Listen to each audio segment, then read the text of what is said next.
الوهم السلاح السري للناجحين. لو سبت الراب دلوقتي وقلت عايز ألعب NBA هوصل. لا، مش هتوصل. أيوة هوصل. هو الراجل ده مجنون ولا إيه؟ خليك معايا كده. الواحد اللي قدامك ده مش أول واحد يقول كلام زي ده. في واحد تاني واثق من نفسه قال أنا 100% هشوفكوا في UFC قريب. وفي واحد تالت اسمه بيل جيتس كان بيلعب على كمبيوتر قديم في مدرسته، والناس قالت له سيب الحاجات دي وركز في حاجة حقيقية. السؤال اللي محيرني، هل الناس دي مجانين ولا عندهم حاجة احنا مش فاهمينها؟ الإجابة هما الاتنين، مجانين شوية وعندهم سر خطير. 1. حاجز ال4 دقايق، لما الوهم يكسر المستحيل. سنة 1945 العالم كله كان مؤمن بحاجة واحدة: مستحيل إنسان يجري ميل في أقل من 4 دقايق. مش بس كده، العلماء قالوا إن القلب هينفجر لو حد حاول. يعني الموضوع مش رأي، دي حقيقة علمية على كلامهم. بس في واحد طالب طب اسمه روجر بانستر كان عنده رأي تاني. الراجل قال لنفسه طب ما أنا عارف جري ميل في 4 دقايق وثانيتين، يعني الفرق ثانيتين بس، أكيد ينفع.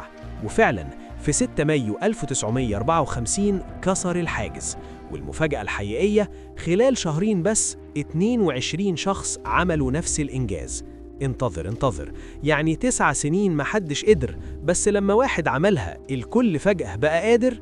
الموضوع مش في القدرة الجسدية يا صديقي، الموضوع كان في المعتقد.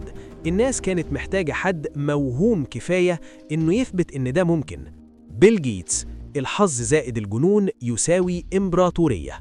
15.8 مليار دولار، دي ثروة بيل جيتس. لو أخدت 1% بس من فلوسه هيبقى معاك 500 ضعف اللي الإنسان العادي بيكسبه طول عمره.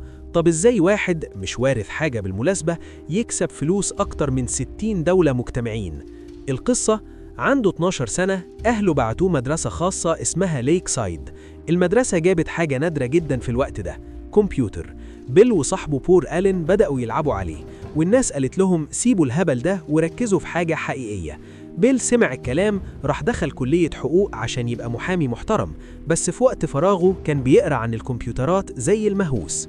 لحد ما في ليلة عادية سنة 1975 قرأ مقال وجات له فكرة: مايكروسوفت. بعدها ب8 شهور هو وبول قرروا يسيبوا الكلية ويركزوا في الشركة. النتيجة بعد 50 سنة إمبراطورية بتكسب 88 مليار دولار سنوياً. الحظ موجود، بس مش كل الحكاية.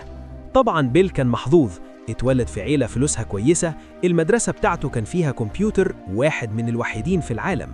بس انتظر، الراجل كان بيشتغل 7 أيام في الأسبوع، 18 ساعة في اليوم، من سن 20 ل 30، ولا ويك أند واحد أخده. قال حرفياً أنا ما كنتش بؤمن بالأجازات. الشركة خسرت فلوس أول 5 سنين، محدش من أهله دفع فلس واحد. الخلاصة، الحظ موجود أيوة، بس لو معاك شغل وجنون الحظ هيجي لوحده في يوم من الأيام. تارانتينو، 8 سنين فشل ثم بوم. كوينتين تارانتينو المخرج العبقري، الناس بتقوله نجاحك جه بين ليلة وضحاها. هو بيرد أيوة، بعد 8 سنين ما حصلش فيهم حاجة. أول فيلم ليه عمل 1.7 مليون دولار ربح، وبعدها الدنيا اتقلبت. بس السؤال، لو كان سابها بعد سنة 4 أو 5 وده كان منطقي، كان هيحصل إيه؟ الإجابة، ما كانش هيبقى فيه تارانتينو أصلاً. الراجل فضل موهوم كفاية إنه يكمل لحد ما الحظ لقاه. 5.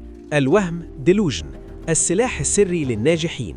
في كوميديان بيحكي إزاي كان بيتمرن على النكت في الأسانسير، ولما يجي يقولها على المسرح دماغه تروح في داهية. بس كان بيرجع البيت كل ليلة ويقول لنفسه أنا هبقى خرافي في الحاجة دي، معرفش إزاي بس أنا عارف. الخلاصة اللي قالها، الوهم بيحميك وانت بتطور موهبتك لحد ما تبقى فعلا كويس. يعني الوهم مش غباء، الوهم هو اللي بيخليك تفضل واقف لحد ما تبقى تستاهل فعلا. الزبدة، يلا نلخص الموضوع في 4 نقاط. أكيد الحدود اللي في دماغك أخطر من أي حد حقيقي، اسأل روجر بانستر. أكيد الحظ مهم، بس الشغل أهم. بيل جيتس كان محظوظ بس برضه اشتغل زي الوحش. أكيد النجاح مش خط مستقيم، ممكن ياخد 8 سنين زي تارانتينو، بس لو فضلت أكيد هيجي يوم. أكيد شوية وهم مطلوبين، مش معنى إنك واثق من نفسك إنك غبي، ده معناه إنك بتحمي حلمك لحد ما يتحقق. طيب، سؤال صعب ليك، إيه الحاجة الموهومة اللي أنت مؤمن إنك هتعملها رغم إن الناس حواليك شايفينها مستحيلة؟ اكتبها في الكومنتات وما تخافش حد يضحك، لأن كل الناجحين اتقال عليهم مجانين في البداية، وبعدين ممكن نرجع للكومنت ده بعد سنتين ونقول شفت، قلنا.